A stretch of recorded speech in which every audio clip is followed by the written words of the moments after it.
Okay, so the last two national shows of the season took place last night, so I thought I would have a little chat with myself about the results. So, chop chop. Let's go. C'est parti.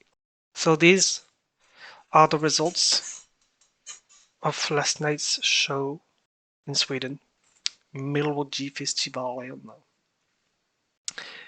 And without any surprise whatsoever, the twins won with 177 points. They got 85 from the jury, 92 from the public.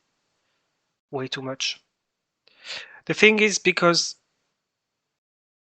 so many, at least online, so many fans were pretty much scattered among the different songs. This fact actually, I think, reflected what happened in the actual vote. So having pretty much the rest of the votes scattered across many different runners helped the twins to stand out even more and then secure even more their victory in this selection. We have Medina second. That's a nice result. Though I would have preferred them to go instead of the twins. Smash Into Pieces third. That's nice as well. The jury wasn't nice with them at all, but I wasn't surprised when I found out their public results because I really thought this would do well.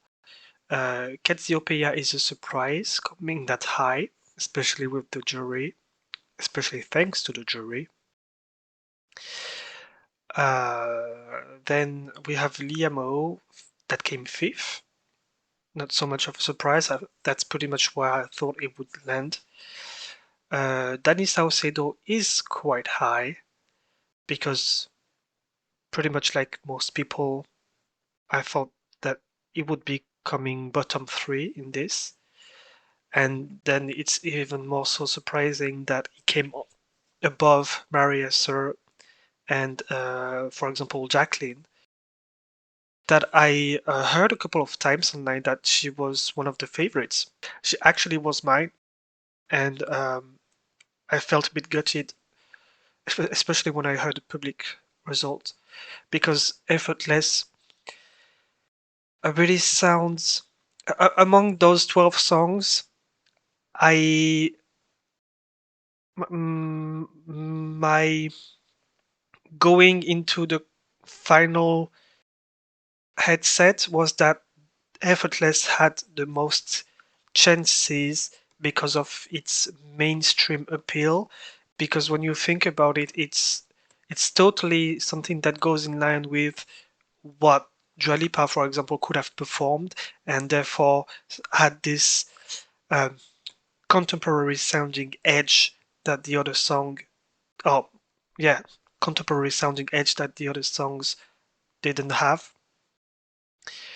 So yeah, she came ninth, only ninth. Even Light beat her. I don't get that. Jay Smith, okay, 10th. Lisa Ajax, that's not surprising. I thought she would be finishing in the bottom three as well. Daughter, the last position. This is a bit surprising, especially with the public. She got only 8 points. She got absolutely trashed. I mean, it's not the song of the century. Her winning would have been actually a huge surprise, but it's quite a big surprise too to have her finishing last in this selection, considering especially that, well, from quite a lot of fans was supporting this, and it might have been because of her name. Now that you think about it, with some perspective, she tried several times with much stronger entries, and you, that leaves some residuals that tends to taint um, the following entries that comes from these artists, even though they're not so great, not even half as great as the previous entries. But yeah, this I had as a second in my top, and I'm also talking about myself when I'm thinking that there might have been some residual love from other entries that tainted the way we perceived this one. What else? Well, about Marcus and Martinus Unforgettable, I think I'm gonna be really honest here. I don't think he was the best choice. Even though Medina was my fourth in those 12 songs, um, after the performances last night and before the results, I thought it would have been the best consensus uh, and the maybe the most interesting entry, well, apart from Jacqueline, obviously, to send, because as a host entry would have been absolutely amazing. Uh, but Marcus and Martinus, funnily enough, them being Norwegian, the choice of Marcus and Martinus Unforgettable is Swedening. It's them being Sweden, because you only have to watch the live performance to understand that everything is put in there and that the song itself is just meh. So basically, for Eurovision, I'm expecting. I'm not thinking. Well, I saw people online yesterday comparing this to Benjamin Ingrosso's. What was it called? I don't even remember the title. Dance You Off. Results wise at Eurovision, and I think those people are onto something. I'm getting the same feeling about this entry that I did with Dance You Off. It's like, well, actually, I saw someone. Maybe I'll show the tweet there. I'll show the tweet. I saw someone saying this, but in a corridor. That's the tweet I'm thinking about, and that's basically it. Like the song is pretty much non-existent. I said myself when I was reviewing the snippets a few weeks ago, was no, it was last week for them, wasn't it? I said that it sounded like something that not even Eric Sade would have performed over 10 years ago. And now it's like after Lorraine and Cornelia Jacobs, I'm thinking that they are going back to sending not so extraordinary entries, but will still stand out because everything there is put in the production and the visuals. And that's why I am thinking that in terms of results, this is very likely to finish up like in Grosso in Lisbon. It might be heavily supported by the juries that might still get fooled by that kind of stuff. But I'm not, I might be wrong, but I'm not feeling a huge appeal from the televote for this, especially because, and that's another problem. This year we have so many televote bait entries that they might just cancel each other. All of them might cancel each other and just end up with a much lower uh, amount of points from the public that we would expect. This would be part of these entries, but I think when you compare it to entries like, I don't know, I've gotten a bit late, so I've not listened to all of them to have a proper assessment about this. But still, I I think it would be shocking if this finishes to if this manages to finish in the top five, because it would be way too overly overrated. And the sensible prediction that I am making right now is that they are most likely to finish between the sixth and the eighth position. I'm seeing an Italy 2022 kind of result for them. And that's it for Sweden, I think, for now. We'll get back to it later, probably. But yeah, this Melody Festival and selection and season definitely wasn't the best for me. And I feel like compared to many other years, I barely followed it. Um, the, there's many points that we've been discussing over the weeks about them trying to innovate, but these trials of innovation are not materializing through the best choices. And at the heart of it, the principle remains the same. And maybe they should think more deeply when they are trying to innovate and propose new stuff. That said, I mean, if quite a few of us are expecting a result at worst as high as the 10th position, once again, why would they feel like they need to change something? Now we're moving on to Portugal. Portugal. Portugal is sending Grito to Eurovision. Yolanda. Let's check out the results. Um, I'll say that I'm more happy about this than I am about Marcus and Martinez winning in Sweden because hang on. Marcus and Martinez in Sweden for me were on the 8th out of 12. That's quite low. And Yolanda for me in Portuguese selection was 5th. I gave a high amount of points, a high enough amount of points to win the overall voting on the channel, as you might have seen, because she came first with the usual Eurofan pals that I have online that make up for the jury by quite a comfortable lead of over 30 points. So I'm okay. I'm totally okay with her winning Portugal in Portugal.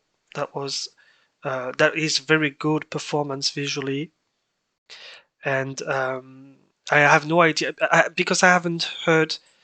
I guess I still haven't heard enough entries.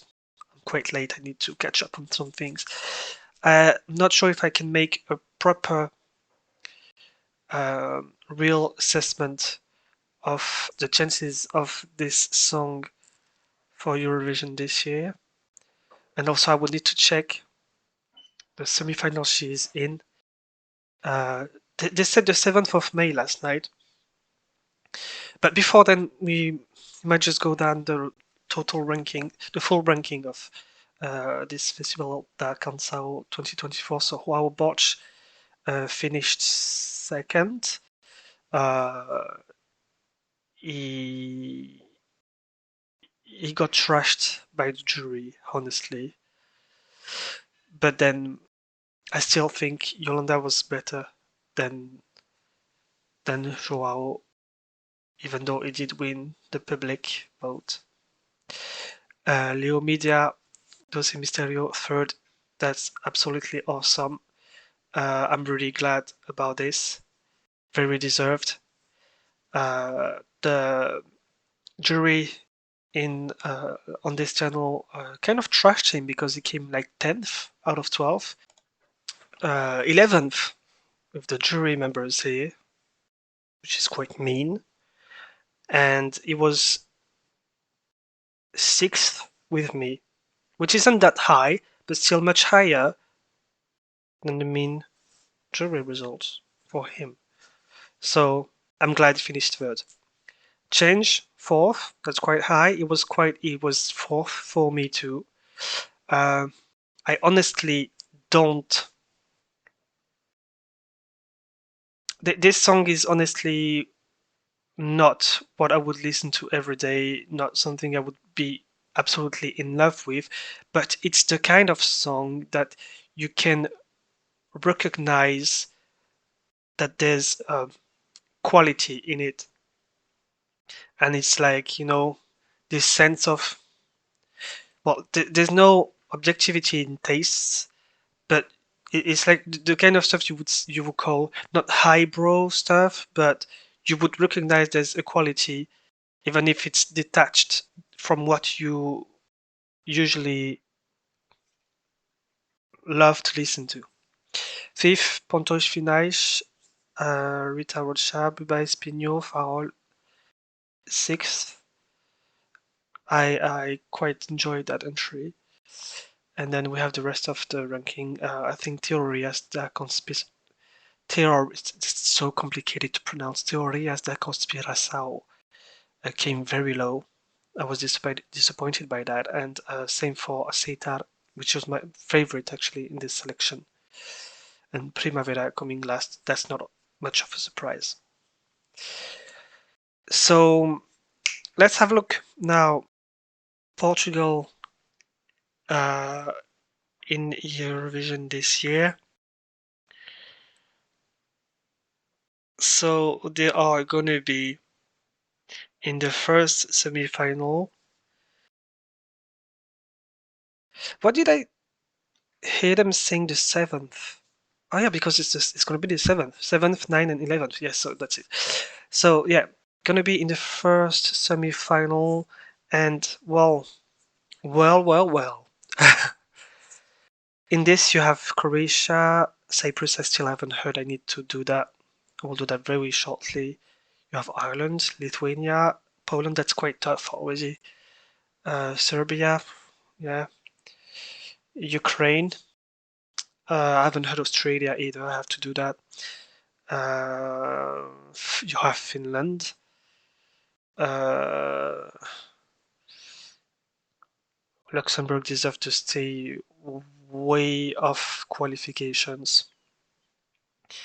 Moldova, I don't think this is going through. There's not much support from Eastern countries there. Well, there's Ukraine, Serbia, well, Poland, yeah, Lithuania. Well, um, I don't feel I don't feel very confident about Moldova's chances this year. Anyways, Portugal, mm, yeah, it looks like it might be tough for them to make it, especially now that we don't have juries anymore. It would have been definitely more feasible with the jury still present there, but with televote only, I don't think it's too early to say that Portugal is in trouble. That entry definitely is not strong enough to think that they can rely on enough televotes to go through, considering the field of entries they are fighting against.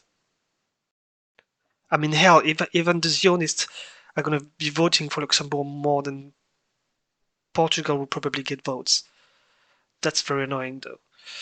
Yeah, so I'm afraid it's not definite. It's not a done deal for Portugal. It's going to be tough for them to go through this time around. Hopefully for them, they're going to surprise everyone and make it. So we're going to stop there for the comments about last night's shows, which also were the last national shows of the season. There are many more reaction videos to come for eternal selections that have been made for and have been presented released over a week ago now for some of them. I really need to catch up on my lateness. And so I will see you very soon. Thanks for watching. And don't forget